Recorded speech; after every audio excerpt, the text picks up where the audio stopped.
பரலோகத்தில் இருக்கிறாங்க பிதாவே, உங்கள் நாமம் ஆசீர்வதிப்பதாக. பிதாவே, இந்த நாளை கொடுத்த நன்றி பிதாவே, போன கொடுத்த நன்றி பிதாவே, சோதனையிலிருந்து ரட்சிங்க பிதாவே. பிதாவே, உங்கள் ஆவிக்குரிய வகையில் வளர உதவி செய்யும் பிதாவே. பிதாவே, உங்களை போல உங்கள் குமாரனை போல வளர உதவி செய்யும் பிதாவே. உணவு கொடுத்த நன்றி பிதாவே. இயேசு கிறிஸ்து நாமத்தில் கேட்கிறேன், ஆமென்.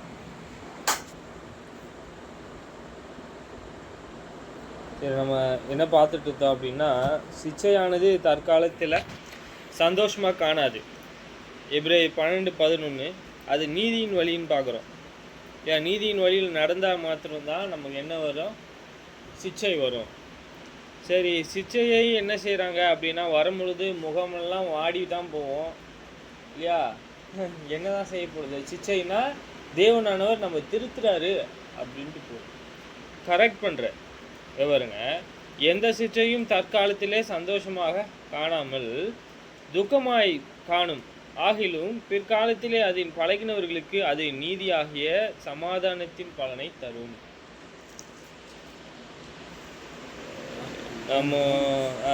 இப்போ நம்ம நீதியின் வழியிலே நடத்துவதற்கு உங்கள் பிதா என்ன செய்கிறார் என்றால், சரி, யாருக்கு சிச்சை வரும்?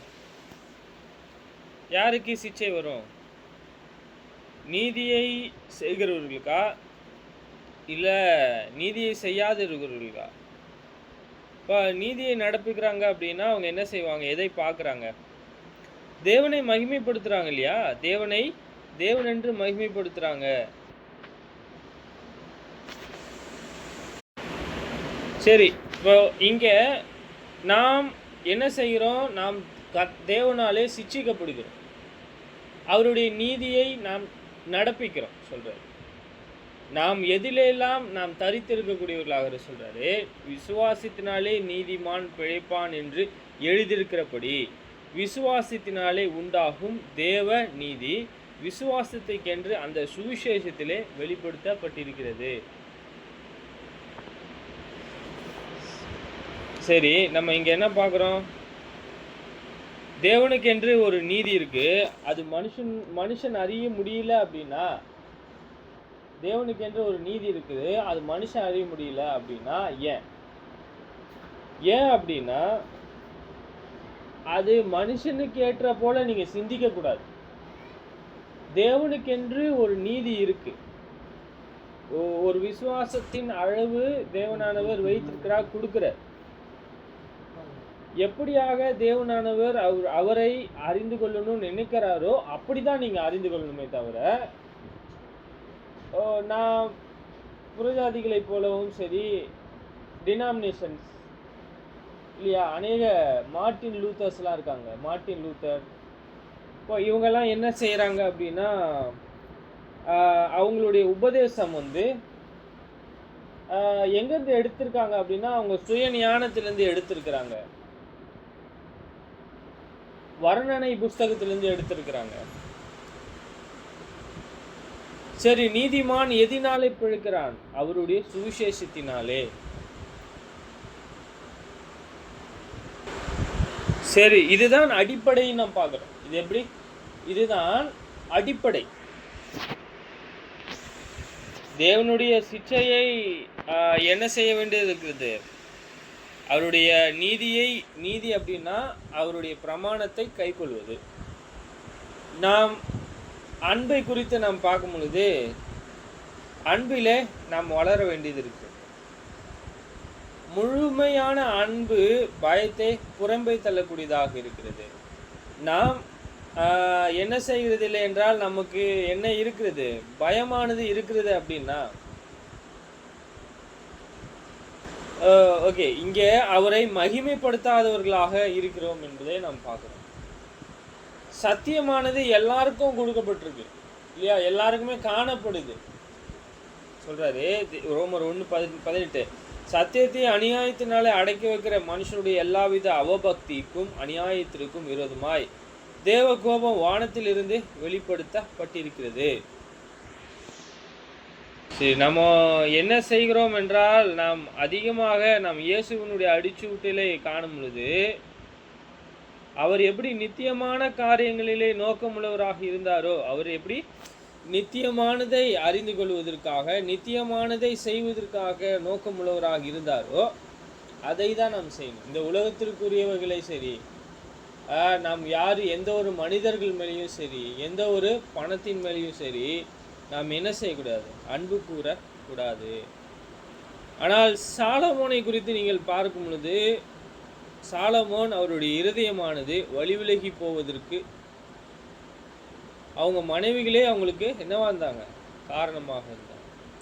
நம்ம அன்னைக்கு தினம் பார்த்தோம் இல்லையா அதை? சரி, அவங்க தகப்பனை போல அவர் என்ன செய்கிறது இல்லை என்றால் அவர் உண்மையுள்ளவராக இருக்கிறது இல்லை என்று பார்க்கணும்.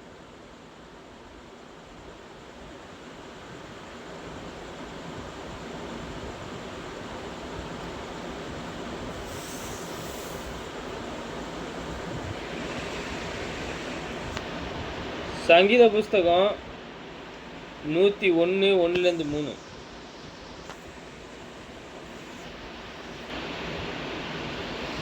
நூற்றி 101 1-3 இல்லையா? இரக்கத்தையும் நியாயத்தையும் குறித்து பாடுவேன். கர்த்தாவே உம்மை கீர்த்தனம் பண்ணுவேன். உத்தமமான வழியிலே விவேகமாய் நடப்பேன். எப்பொழுதும் என்னிடத்திலே வருவீர். என் வீட்டிலே உத்தம இருதயத்தோடு நடந்து கொள்ளுவேன். நீங்களோ கிரியத்த காரியத்தை என் கண்ணுக்கு முன் வைக்க மாட்டேன். வழி விலகுகிறவர்களின் செய்கையை வெறுக்கிறேன். அது என்னை பற்றாது. தாவீது என்ன கற்றுக் கொடுக்குறாரு? பழைய ஏற்பாட்டு பிரமாணம் என்று சில பேர் ஒதுக்குறாங்க. ஆனால் தாவீதினுடைய இருதயமானது விசுவாசத்தை, அன்பை, பொறுமையை, தேவன் மேலே இருக்கக்கூடிய நம்பிக்கையை அதிகமாக வலியுறுத்தக்கூடிய ஒரு புஸ்தகமாக காணப்படும்.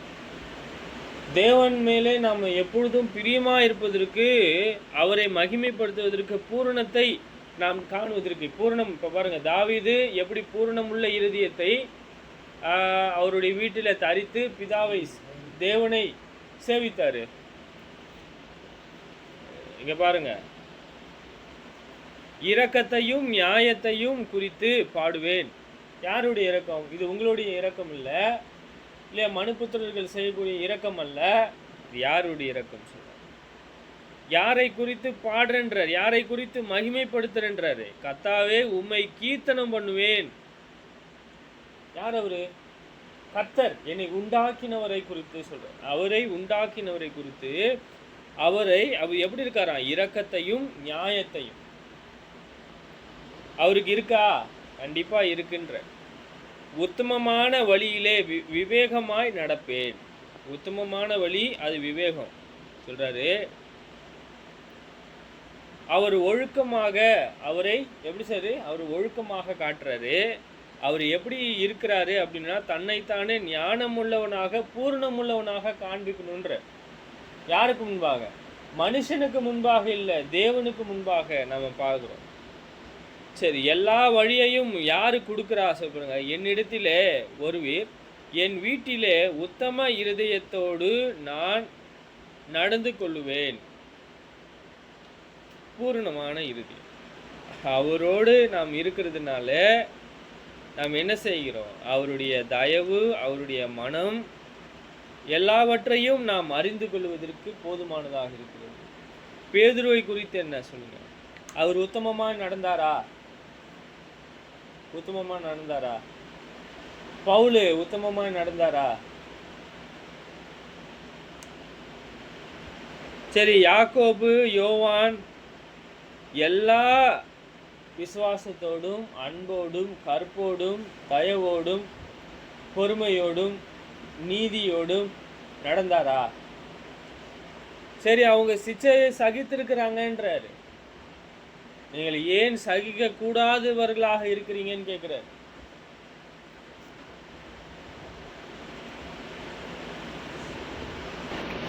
நம்மளுடைய எப்பொழுதுமே நாம் என்ன செய்யக்கூடாது அப்படின்னா, தேவனை நான் மறக்க கூடாது.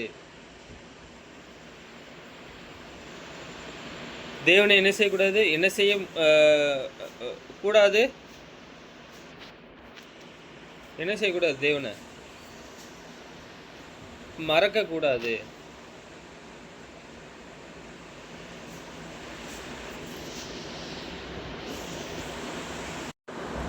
சரி, ஒரு உதாரணம் பார்ப்போம். தேவனை மறக்கலாமா? தேவனுடைய மறப்பது என்பது அவர் கற்பனையை மீறுவது. அவருடைய இரக்கம் பாருங்க, எவ்வளோ பெரிய இரக்கம் உள்ளவராக இருக்கிறார், எவ்வளோ பெரிய தேவனாக இருக்கிறாரு. அவர் செய்த கிரியைகளை எல்லாம் மறந்துட்டாங்க இஸ்ரவேலர்கள். பாகமம் 32:15-16 நீங்கள் பார்க்க முடியும். 16 பார்க்கலாம். அந்நிய தேவர்கள் மேலே அவருக்கு எரிச்சல் மூட்டினார்கள், அருவருப்பானவைகளினாலே அவர்களை கோபப்படுத்தினார்கள். அவர்கள் தேவனுக்கு பலியிடவில்லை, தங்கள் அறியாதவர்களும் தங்கள் பிதாக்கள் பயப்படாதவைகளுக்கும் நூதனமாய் தோன்றிய புது தெய்வர்களுமாகிய. சரி, இங்க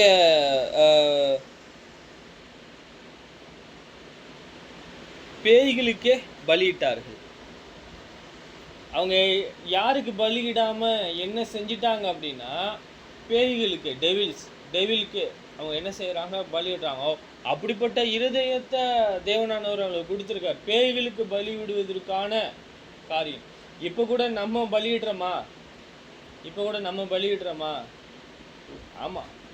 நம்ம எப்படி ஆவிக்குரிய பலி செலுத்துகிறோமா? எப்படிப்பட்ட பலி? நாம் தேவனே அறியாமல் அந்த பலி செலுத்தினா நான் டினாமினேஷனை போல தான் இருப்போம். சோத்திரம் அப்படியா? தேவன் அப்படியே மகிமைப்படுத்துகிறோம்? அப்படி கிடையாதுங்க. தேவன் எதில் மகிமைப்படுறாரு அதை நம்ம பார்க்க போகிறோம். எதில் மகிமைப்படுறாரு சொல்கிறாரு. எப்படி மகிமைப்படுறாரு? அவரே அறிய வேண்டிய பிரகாரமாக நாம் அறியவில்லை என்றால்,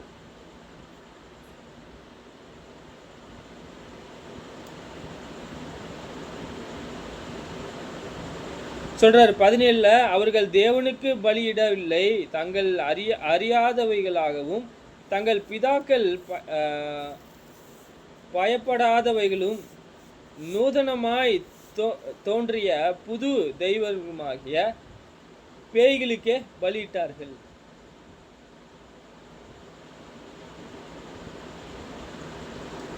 சொல்றாரு, உன்னை ஜெனிப்பித்த கண்மலையே நீ நினையாமல் போய் உன்னை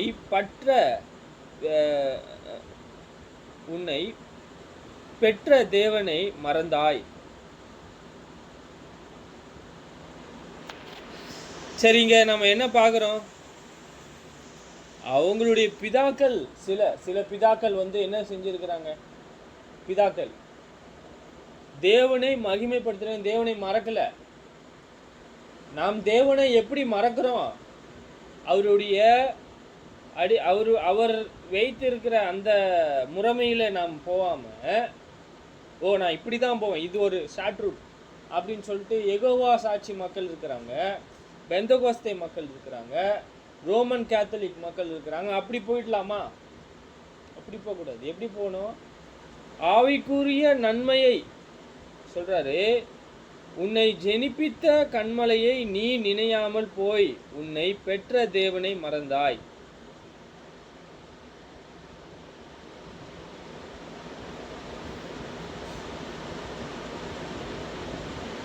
சங்கீத புஸ்தகம் 106:37 சொல்றாரு, அவர்கள் தங்கள் குமாரரையும் தங்கள் குமாரத்திகளையும் பிசாசுக்கு பலியிட்டார்கள்.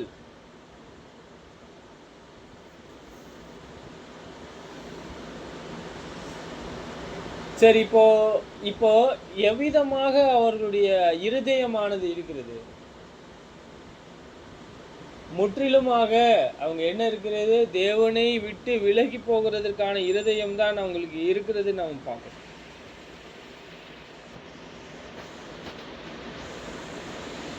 சரி, சொல்றாரு 32:18 அவங்க சொல்ற அந்த கண்மலையை குறித்து சொல்றாரு. அந்த கண்மலையை என்ன செஞ்சிட்டாங்க? தேவனை மறந்துட்டாங்க. தேவன் தான் அந்த கண்மலையை மறந்துட்டாங்கன்ற.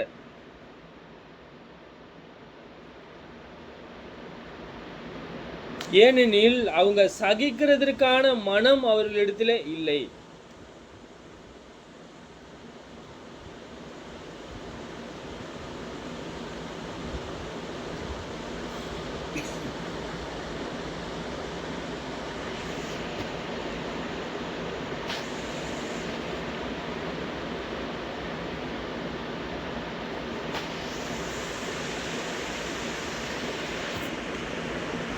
தேவனுடைய வார்த்தையை நீங்கள் கை கொள்ளும் பொழுது, தேவனுடைய வார்த்தையை கை கொள்ளும் பொழுது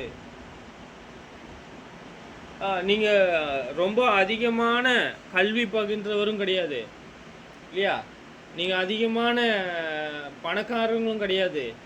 இந்த உலகத்தில் எப்படி இருக்கிறீங்க? நம்ம நேற்று பார்த்தோம், இந்த உலகத்தில் வந்து யாரை விட யார் அதிகமாக மேன்மையாக இருக்கிறா? விசுவாசத்திலே நீதிமானை ஐஸ்வர்யம் உள்ளவர்களாக ஆக்கியிருக்காரு தேவன். இந்த செயலை செய்வது யாரு? தேவன் சொல்றாரு சங்கீதம் 9:18, எளியவனை என்றென்றைக்கும் மறக்கப்படுவதில்லை, சிறுமைப்பட்டவர்களுடைய நம்பிக்கை ஒருபோதும் கெட்டு போவதில்லை. யார் இதை செய்யறா? இந்த இவ்வளோ பெரிய மகத்துவத்தை யார் செய்யறா? ஒரு ஒரு ஏழைக்கிட்ட எவ்வளோ இருக்கும் கொடுக்கறதுக்கு? அவன் வேலை செய்யணும் இல்லையா? ஆமாம் இல்லையா? வேலை செய்ய முடியாமல் ரொம்ப வறுமையில் இருக்கிறவங்க என்ன செய்வாங்க? ஏசக கேட்பாங்க இல்லையா? ஆனால் சொல்கிறாரு அதற்கு முன்னாடி தான் இல்லையா, ஏசகை கேட்கறதுக்கு முன்பு தான் அவங்க வேலை செய்கிறாங்க தான், பரதேசிகளாக இருக்கிறாங்க தான். எளியவன் என்றென்றைக்கும் மறக்கப்படுவதில்லை, சிறுமைப்பட்டவர்களுடைய நம்பிக்கை ஒருபோதும் கெட்டு போவதில்லை.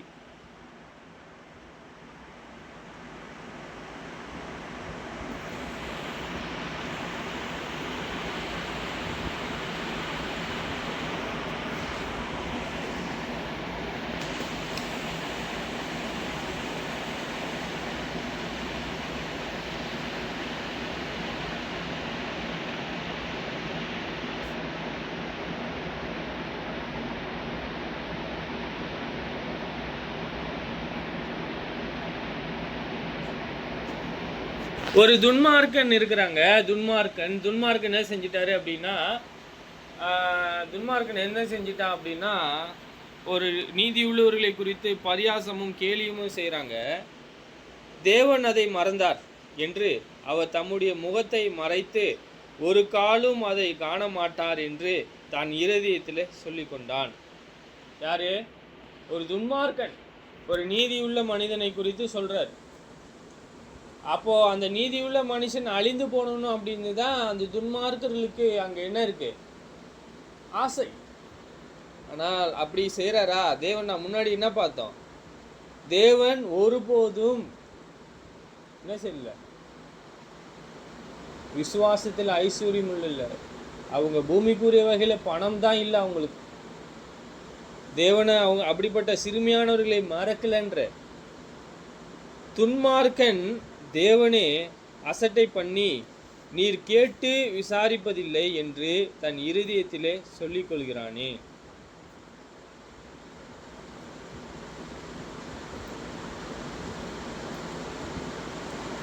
சரி, நம்ம யார் மேல தொடர்ந்து நம்பிக்கை இருக்கணும், அதுதான் நான் உங்களுக்கு கற்றுக் கொடுக்கக்கூடிய பாடமாக இருக்கு. எந்த சூழ்நிலையிலும் எப்படிப்பட்ட உபத்திரவத்திலும் அழுத்தத்திலும் நம்ம ஒரே ஒரு நம்பிக்கை, நாம் தேவன்தான். துன்மார்க்கனுக்கு ஒரு நம்பிக்கை அவனுடைய செயல் இல்லையா, அவனுடைய வாய் பேச்சு. துன்மார்க்கன் தேவனை அசட்டை பண்ணி, துன்மார்க்கன் தேவனே அசட்டை பண்றான். அப்போ அவன் எவ்வளவு பெரிய துன்மார்க்கனா இருப்பான்? அவங்க எதற்கு இருக்கிறாங்க? கேட்டுக்கு எதுவா இருக்கிறாங்க? அவர்களை குறித்து இல்லை, நீர் கேட்டு விசாரிப்பதில்லை என்று தன் இருதயத்திலே சொல்லிக்கொள்ள வான்.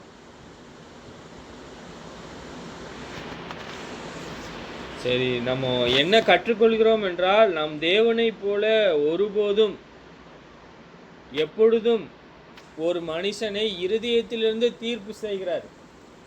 வேற எந்த ஒரு தேவனும் அப்படி கிடையாது. எந்த தேவனும் இல்லை. இருந்தாலும் பேர் சொல்லக்கூடிய எந்த ஒரு தேவனும் அப்படி இல்லை.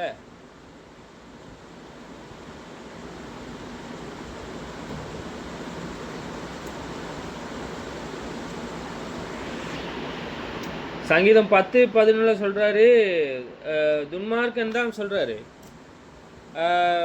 தேவன் அதை மறந்தார் என்று அவர் தம்முடைய முகத்தை மறைத்தது, ஒரு காலும் அதை காண மாட்டார் என்று தன் இருதயத்திலே சொல்லிக் கொள்கிறான்.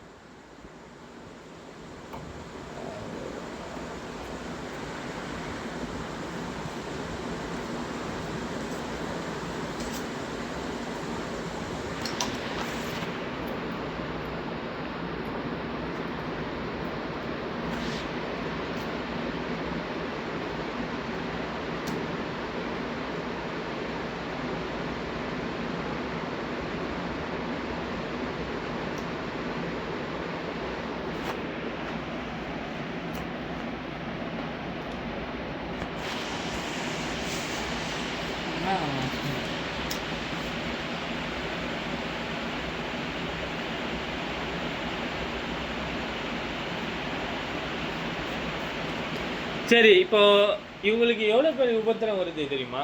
சங்கீத புஸ்தகம் 44:13 பார்க்கலாம். எங்கள் அயலானுக்கு எங்களை நிந்தையையும் எங்கள் சுற்றுப்புறத்திற்கு பரியாசமும் சங்கந்தமுமாகவும் வைக்கிறீர். நாங்கள் ஜாதிகளுக்குள்ளே பழமொழியாகவும் இருக்கிறோம். ஜனங்கள் எங்களை குறித்து தலை தூக்கவும் செய்கிறார். நிந்தித்து தூசிக்கிறவருடைய சந்தத்தின் நிமித்தமும் சத்ருவின் நிமித்தமும் பழி வாங்குகிறவர நிமித்தமும் என் லட்சை நிந்தமும் எனக்கு முன்பாக இருக்கிறது. என் முகத்தின் வெட்கம் என்னை மூடுகிறது. இவைகள் எல்லாம் எங்கள் மேலே வந்திருந்தும் உம்மை நாங்கள் மறக்கவும் இல்லை, உம்முடைய உடன்படிக்கைக்கு துரோகம் பண்ணவும் இல்லை. அவங்களுக்கு எவ்வளவோ நம்ம என்ன பார்க்குறோம்? நிந்தை, துக்கம், சஞ்சலம். அவங்க ஜாதிகளுக்கு பழமொழியாக இருக்கிறாங்க. சுற்றுப்புறத்தார் எல்லாருமே அவங்கள என்ன செய்கிறாங்க? நேசிக்கல. அவங்கள எல்லாருமே வெறுக்கிறாங்க. நம்ம என்ன பார்க்குறோம்?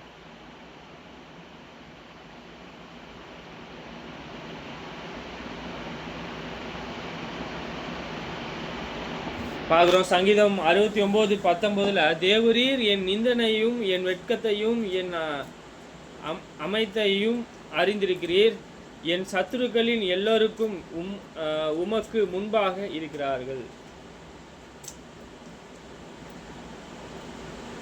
எவ்வளோ அவர் இருந்தும் தேவனை என்ன செய்கிறதில்லை என்றால் சொல்றார், இவைகள் எல்லாம் எங்கள் மேல் வந்திருந்து உம்மை நாங்கள் மறக்கவும் இல்லை, உம்முடைய உடன்படிக்கைக்கு துரோகம் பண்ணவும் இல்லை.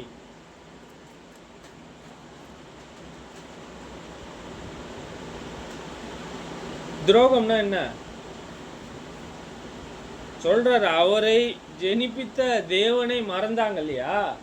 இவங்க என்ன சொல்றாங்க? எவ்வளோ துக்கத்தில் இருந்தாலும் எவ்வளோ துன்பத்தில் இருந்தாலும் நாம் அவரை உண்டாக்கின தேவனை மறக்கல. புரியுதா?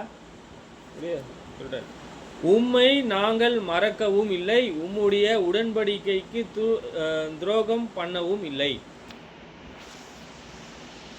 அப்போ அவருடைய உடன்படிக்கை கை கொள்வது குறித்து தேவனானவர் பிரியமா இருக்காரா? சரி, நம்ம என்ன செய்ய வேண்டியது இருக்கிறது என்றால் அன்புக்குரிய பாகங்களை நாம் கை கொள்ள வேண்டியது இருக்கு. நம்ம எதுலேருந்து தப்பிச்சிருக்கிறோம் பார்க்கிறோம். 2 பேதுரு 1:4 இச்சையினாலே உலகத்தின் கேட்டுக்கு தப்பி திவ்ய சுபாவத்திற்கு பங்குள்ளவர்களாகும் பொருட்டு மகா மேன்மையும் அருமையுமான வாக்குத்தத்தமும் அவர்களினாலே நமக்கு அருளப்பட்டிருக்கிறது. இச்சையினாலே உலகத்தின் கேட்டுக்கு தப்பி. சகோதரனே, நான் சின்ன வயதுலேருந்து எந்த பாவமே செய்யலையே, நான் எப்படி இச்சையினாலே உலகத்தின் கேட்டுக்கு தப்புறேன்? நீங்க செய்யறேன்னு சொல்லல. உலகத்துல இப்படி இச்சைக்கு எதுவாக உலகத்தில் உண்டான கேடுகள் இருக்கின்ற அதற்கு நீங்கள் என்ன செய்யலை என்றால் செவி கொடுக்கல, அதுக்கு நீங்கள் தப்பிச்சிட்டீங்கன்ற. தப்பிச்சதுனால நீங்கள் என்னவாயிட்டு திவ்ய சுபாவத்திற்கு பங்கா பார்ட்னர்ஷிப் இருக்குது. யாருக்கு? உலகத்தோடு பார்ட்னர் இல்லை, நீங்கள் யாரோடு பார்ட்னர்? பிதாவோடும் குமாரனோடு பார்ட்னராக இருக்கிறீங்க. ஃப்ரெண்ட்ஷிப் இருக்கு, ஒரு ஃப்ரெண்ட்ஷிப் இருக்கு. உலகத்தோடு ஒரு ஃப்ரெண்ட்ஷிப் இருக்கு அப்படின்னா அவருக்கு என்ன பை இருக்கோ அதுதான் உங்ககிட்ட இருக்கு இல்லையா? அப்போ உங்ககிட்ட இப்படி ஒரு துர்குணம் இருக்கு அப்படின்னா நம்ம என்ன செய்கிறது இல்லை, உலகத்தின் கேட்டுக்கு தப்பலன்னு அர்த்தம். நான் இன்னும் வளரலன்னு அர்த்தம். ஆவிக்குரிய நன்மைகளை காணல, அவருடைய நன்மையை நாம் பயிற்சி செய்யல.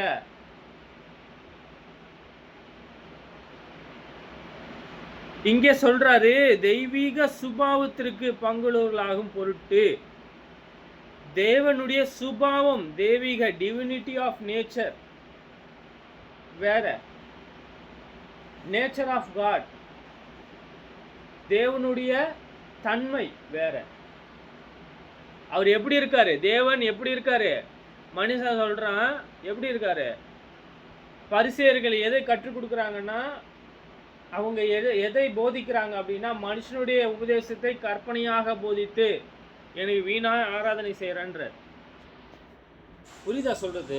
என்னன்னா தேவன் இப்படி இல்லை.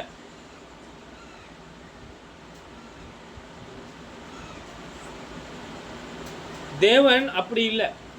தேவன் எப்படி இருக்காரா? தேவனுக்கு கொடுக்கணும் அப்படின்னா நம்ம என்ன செய்வோம்? நம்ம எவ்வளோ கொடுத்தாலும் அவருக்கு போதாது. ஏன்னா இந்த உலகமும் அது எல்லாமே அவருடையது, குடிகளும் அவருடையது. நம்ம கொடுக்குற ஏதோ ஒன்றும் அவருக்கு என்ன இல்லை, பிரியமா இல்லை. நம்ம என்ன செய்கிறோம்? நாம் தேவன் மேலே நம்பிக்கையுள்ளவர்களாக இருக்க வேண்டியது இருக்கிறது. சொல்ற நம்ம என்ன செய்கிறோம்? திவ்ய சுபாவத்திற்கு பங்குள்ளவர்களாக இருக்கிறோம்.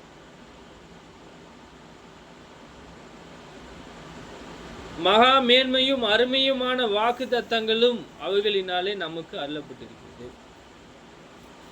நம்ம அவரை நன்மையை நாம் பெரிதாக எண்ணாம, அவருடைய தேவ சுபாவத்திற்கு நம்ம மேன்மையா எண்ணாம நம்ம இருப்போமானால் நம்ம என்ன செய்கிறதில்லை, அவருடைய வாக்கு தத்தத்திற்கு நாம் பங்குள்ளவர்களாக இருக்கிறோமா?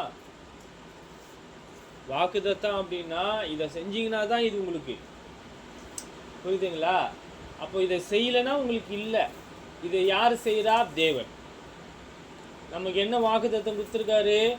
தெய்வீக சுபாவம். என்ன? உங்க தேவன் எப்படி இருக்காரு? அவர் எங்க இருக்காரு? பார்க்க போறோம். அதுதான் பார்த்துட்டு இருக்கோம். இப்படியாக நீங்கள் அதிக ஜாக்கிரதை உள்ளவர்களாய் உங்கள் விசுவாசத்தோட தைரியத்தோட ஞானத்தையும். ஏன் அதிக ஜாக்கிரதை உள்ளவர்களாக இருக்கணும்? ஏன்னா இந்த விசுவாசம் அழிவதற்கு ஏதுவாக யாராவது இருப்பாங்களா? ஏதாவது முயற்சி செய்வாங்களா? ஆமாம், சாத்தானானவன் பூமி எங்கும் சுற்றி திரிந்து என்ன செய்கிறான்? யோபு குறித்து பாருங்க, யோபு குறித்து பாருங்க. அவர் என்ன செஞ்சிட்டாரு? என்ன செஞ்சிட்டாரு அப்படின்னா, யோபுக்கு இவ்வளோ பெரிய பாடுகள் வருவதற்கு காரணமே யாரு? மனுஷன் கிடையாது, தேவன் தான். சாத்தானை தேவனானவர் பயன்படுத்திட்டார். அவருடைய பிள்ளையினுடைய விசுவாசத்தை எவ்வளவு அதிகமாக இருக்குன்னு சொல்லிட்டு அதை சோதித்து பார்க்குறார். அந்த அளவுக்கு நாம் இன்னும் வளர்ந்துருக்கிறோமா? ஒருவேளை தெரியாமல் கூட இருக்கலாம், ஆனால் நாம் வளரணும். அவருக்கு வந்த சோதனையை இப்போ யாராவது தாங்க முடியாது. சொல்கிறாரு, இப்பொழுது அது என்ன சார், சோதனை என்பது தற்காலத்தில் சந்தோஷமாக காணாது, துக்கமாய் காணும். நீங்கள் சகிக்கிறீங்க அப்படின்னா அது நீதியாக பலனை தரும். அதை தான் நம்ம பார்த்துட்ருக்கோம். இப்போ நீங்கள் என்ன, இதை விட நீங்கள் என்ன செய்ய வேண்டும் அப்படின்னா, அதிக ஜாக்கிரதையாக ஆவிக்குரிய வகையிலே ஒவ்வொரு மணி நேரத்துலையும் நீங்கள் ஆவிக்குரிய வகையில் வளரும் பொழுது யாராவது நம்மளை மோசம் போக்கி விடுவார்களோ, ஆகாத சம்பாஷணையோடு நம்ம இருந்து விடுமோ, பயந்து தான் இருக்கணும். பயத்தோடு நடுக்கத்தோடு தான் இருக்கணும்.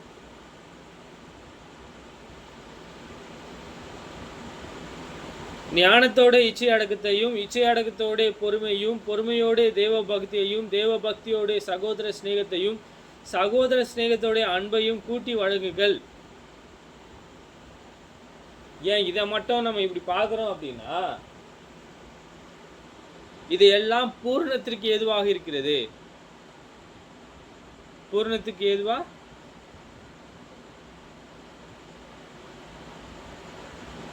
பூரணத்துக்கு ஏதுவாக இருக்கிறது சொல்ற. ஞானத்தோட இச்சை அடக்கத்தையும், இச்சை அடக்கத்தோட பொறுமையும், பொறுமையோட தேவ பக்தியையும்.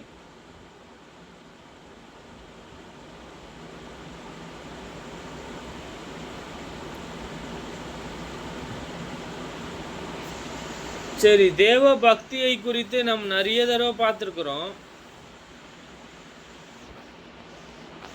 நாம் அதில் எப்படி வளருவதற்கு தேவனானவர் வைத்திருக்கிறார். தேவனுடைய காரியங்களை உயர்வாக மதிப்பது என்பது எப்படி? சரி, நம்ம எப்படி தேவனுடைய வழியை அறிந்து கொள்வது? நீதிமொழிகள் 11:5 சொல்றாரு, உத்தமனுடைய நீதி அவன் வழியை செம்மைப்படுத்தும், துன்மார்க்கனோ தன் துன்மார்க்கத்தினால் விழுவான். சொல்றாரு 6ல, செம்மையானவனுடைய நீதி அவனை தப்புவிக்கும், துரோகிகளோ தங்கள் தீவனையிலே பிடிக்கப்படுவார்கள். நம்ம என்ன பார்க்குறோம் பாருங்க. யார் இருக்கா இங்க? உத்தமனுடைய நீதி இருக்கு. யார் எப்படி அவன் உத்தமனானா, பர்ஃபெக்டானா, பூரணமானா, அவருடைய வழி மட்டும் தேவனுக்கு எப்படி செம்மையானதாக இருக்கிறது சொல்கிறார். நீதி அவன் வழியை செவ்வைப்படுத்தும். எந்த நீதி இது? உலகத்தினுடைய நீதி கிடையாதுங்க. இது யாருடைய நீதி? சரியாக தேவன் எவ்விதமாக தேவனாக காணப்படுறாரு, தேவனானவர் அவர் எப்படியாக காணப்படுறாரோ அவ்விதமாகவே நாம் எடுத்துக்கொள்ளணும். செம்மைப்படுகிறதும் வழியை செவ்வைப்படுத்தும், துன்மார்க்கன் தன் துன்மார்க்கத்திலே விழுவான்.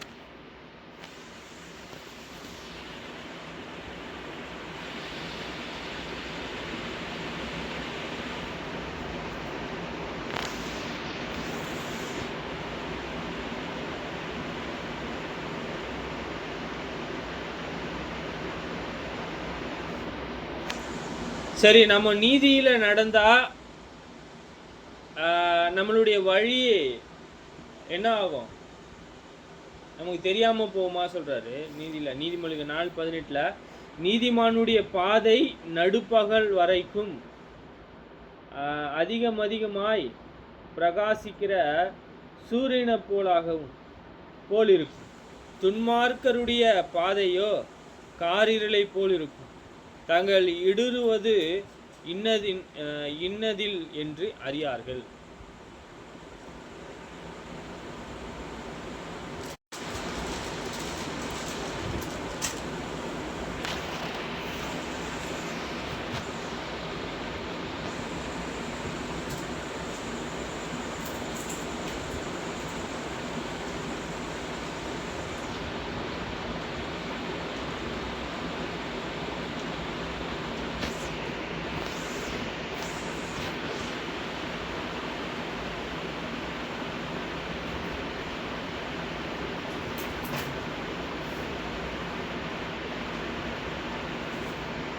நம்ம நிறைய விஷயங்களை குறித்து நம்ம பார்க்க முடியும்.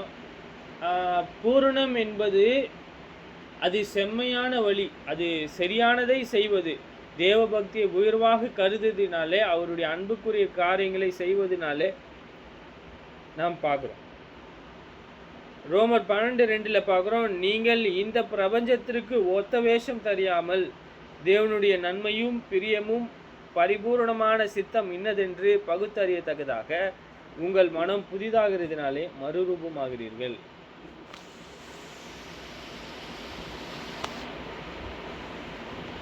இங்கே இந்த மனுஷங்கள் என்ன செய்யல? ஒத்த வேஷம் தரிக்கக்கூடாது. தேவனுக்கு எது நன்மை, அவருக்கு எது பிரியம் என்பதை அந்த மனுஷன் பார்க்கக்கூடியவனாக இருக்கணும்னு சொல்லிட்டு தேவனானவர் காண்பிக்கிறார்.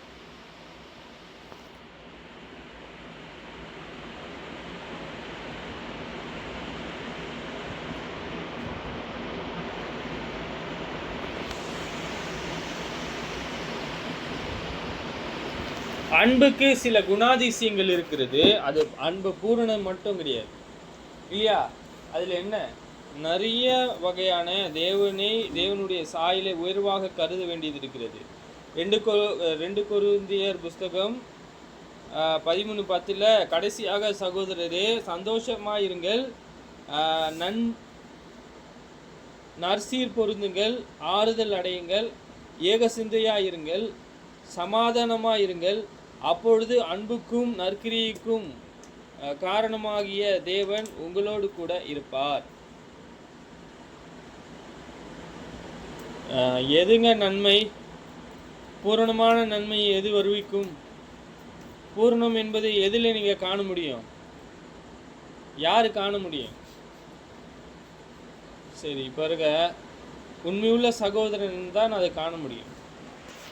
இங்கே ஒரு பவுலானவர் அவர்களுக்கு நன்மையை காண வேண்டும் என்று விரும்புகிறார். நற்சீர் பொருந்துகின்றார், ஏக சிந்தையா இருங்கன்றார், ஒரே மனமா இருங்கன்றார். உபதேசங்கள் அநேகம் இருக்கிறது. சில பேர், நிறைய பேர் என்ன செய்கிறாங்க அப்படின்னா, சில மக்களை, உயர்வான மக்களை பின்பற்றுறாங்க. இங்கே சொல்றாரு, நற்சீர் பொருந்துங்கள், அன்புக்கும் சமாதானத்தும் காரணமாகிய தேவன் உங்களோடு கூட இருப்பார். எப்பொழுது உங்க தேவன் உங்களோடு இருக்கிறாரு? தேவனோடு நம்ம இல்லை அப்படின்னா நம்ம என்னவா இருக்கிறோம்? செத்தவர்களாக இருக்கும். தேவன் நம்மளோடு இல்லை அப்படின்னா நம்ம ஆவிக்குரிய வகையில மரித்திருக்கோம். ஆவிக்குரிய வகையில மரிச்சிட்டோம். எது தேவனுக்கும் நமக்கும் பிரிவினை ஏற்படுத்துது?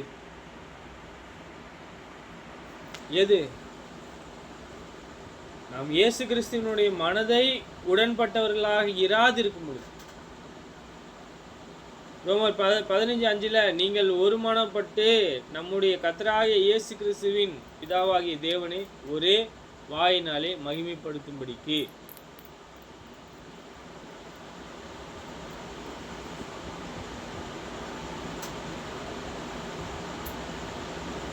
பொறுமையும் ஆறுதலையும் அளிக்கும் தேவன் கிறிஸ்து இயேசுவினுடைய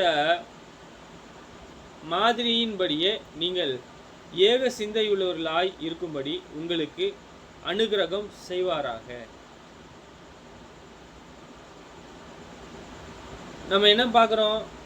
பிதா நம்மளோடு இருக்கணும் அப்படின்னா நம்ம என்ன செய்யணும்? நீங்கள் ஒருமனப்பட்டுள்ளவர்களாக இருக்கணும். கர்த்தராகிய ஆண்டவர் இயேசு கிறிஸ்துவின் பிதாவாகிய தேவனே ஒரே வாயினாலே மகிமைப்படுத்தும்படிக்கு. எதுக்காக? அவரை நாம் மகிமைப்படுத்த வேண்டியதற்காகத்தான் நம்ம என்ன செய்யப்பட்டிருக்கிறோம்? ஜெனிப்பிக்கப்பட்டிருக்கிறோம்.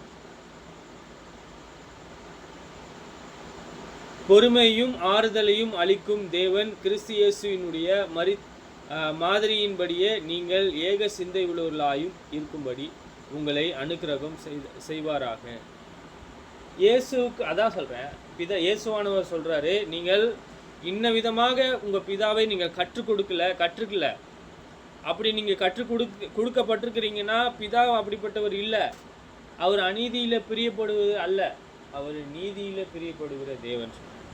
இங்கே ஒரு மனம் இல்லை அப்படின்னா, பொறுமை இல்லைன்னா, ஆறுதல் செய்யலைன்னா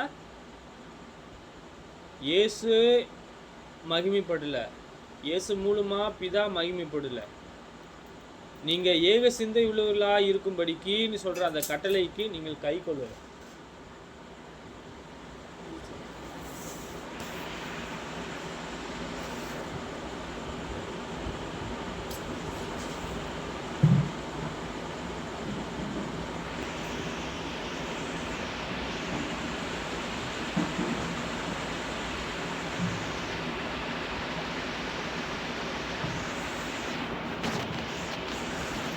இங்கே பாருங்க, கலாத்தியர் இருக்கிறாங்க இல்லையா, அவங்க ரொம்ப அதிகமாக மதீனம் உள்ளவர்களாக இருக்கிறாங்க.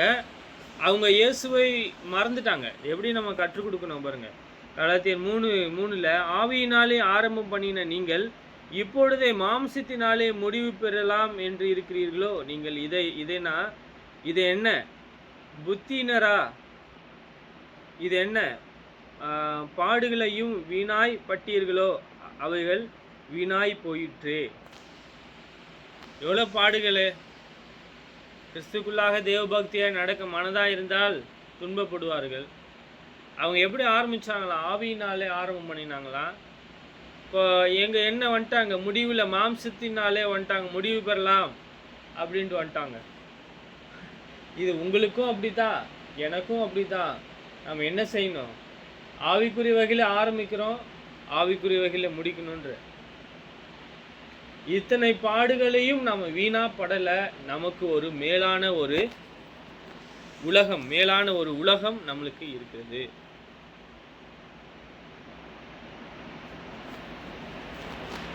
எது நமக்கு நம்பிக்கை?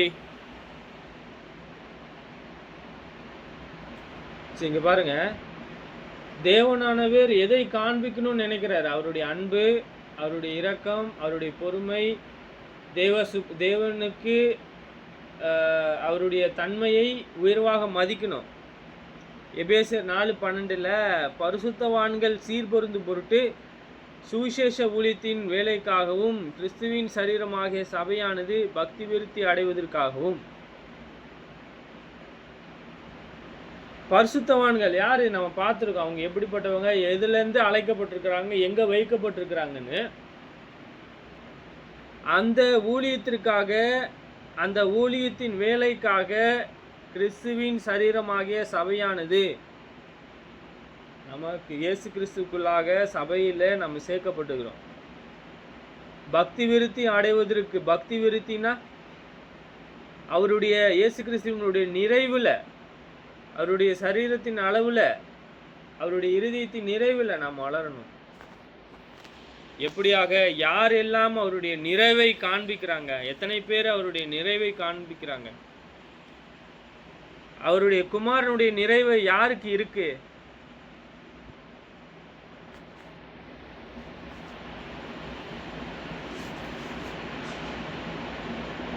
அவங்க உண்மையுள்ளவர்களாக இருக்கிறாங்க இல்லையா?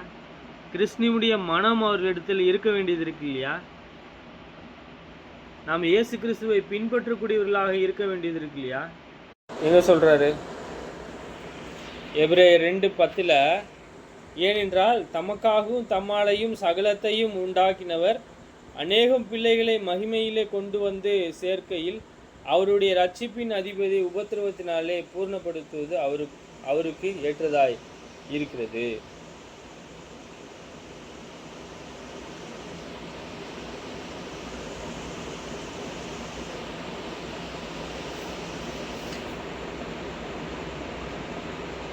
சொல்றாரு,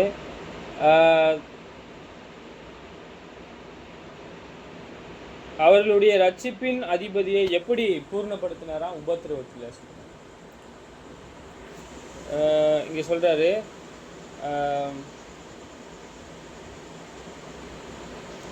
ஏனென்றால் தமக்காகவும் தம்மாலையும் சகலத்தையும் உண்டாக்கினவர் அநேகம் பிள்ளைகளை மகிமையிலே கொண்டு வந்து சேர்க்கையில் அவர் ரட்சிப்பின் அதிபதியை உபத்திரவத்தினாலே பூர்ணப்படுத்துவது அவருக்கு ஏற்றதாக இருக்கிறது. இப்போ அவர் ரட்சிப்பின் அதிபதியே அப்படி உபத்திரவத்தினால பூர்ணப்படுத்துறாரு அப்படின்னா நம்மளுக்கு குறித்து என்ன? பாடுகள் வர வேண்டியது இருக்கிறது, பாடுகள் வரும். நாம் அதை எப்படி என்ன செய்ய வேண்டியது இருக்கிறது? நாம் தேவனை நம்ப வேண்டியது இருக்கிறது. அது எப்படி ஜெயிக்கணும்னு பார்க்கக்கூடாது. நாம் என்ன செய்யணும்? அதை எப்படி மேற்கொள்ளணும் இல்லையா? நாம் எப்படி விசுவாசத்தை வளரணும், அவருடைய பூரணத்தை எப்படி கற்றுக்கொள்ளணும் அப்படின்னு தான் நாம் பார்க்க வேண்டியது இருக்குது இல்லையா? இப்போது மனுஷனுக்கு நேருகிற சோதனை அல்லாமல் வேலை சோதனை இல்லை. வாய்ப்பு கொடுத்த அவருக்கும் நன்றி. நாம் மீண்டும் பிற்பாடு பார்க்கலாம். ஜெப செய்து கடந்து செல்வோம். பரலோகத்திலே வாசமாயிருக்கின்ற பிதாவே, இரக்கமுள்ள தேவனே, உங்களை துதிக்கிறோம், சோத்தரிக்கின்றோம். இரக்கமுள்ள தேவனே, உங்களை மகிமைப்படுத்துவதற்காக, உங்களை சோத்தரிப்பதற்காக எங்களை உதவி செய்வீராக. இரக்கமுள்ள தேவனே, நீங்கள் பரிசுத்தராக இருக்கின்றீர். உங்களுடைய நாமம் மகிமைப்படுவதாக. உங்களுடைய தயவு ஒத்தாசை அறிந்து கொள்ள உதவி செய்வீராக. இதுவரையும் எங்களை பாதுகாக்கிறீர்களுக்காக நன்றி. எங்களுக்கு வரக்கூடிய சோதனை இக்கட்டுகளை எழுந்து எங்களை பாதுகாத்து தொடர்ந்து எங்களை ஆசீர்வதியும் பிதாவே. எங்களுக்கு மேலான ஒரு உலகத்தை எங்களுக்கு வைத்திருக்கிறீர். அந்த உலகத்தை நாங்கள் நேசிக்கிறோம் பிதாவே. அதிலே நாங்கள் ஜீவிக்கிறதற்காக எங்களுக்கு உதவி செய்வீராக. நாங்கள் பிதாவே இந்த உலகத்திற்குரியவர்களாக இல்லை, எந்த ஒருவரையும் நாங்கள் நம்பாமலும் நாங்கள் நீதி உள்ளவர்களை நாங்கள் வாழ்வதற்கு உதவி செய்வீராக.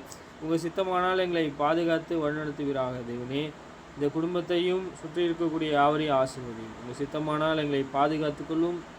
பிதாவே, உங்களுடைய இரக்கம் எங்களோடு இருக்கும்படியாக நேசிக்கிறோம். குமாரன் இயேசுவின் நாமத்தில் கேட்கின்றோம் பிதாவே. சோத்திரம்.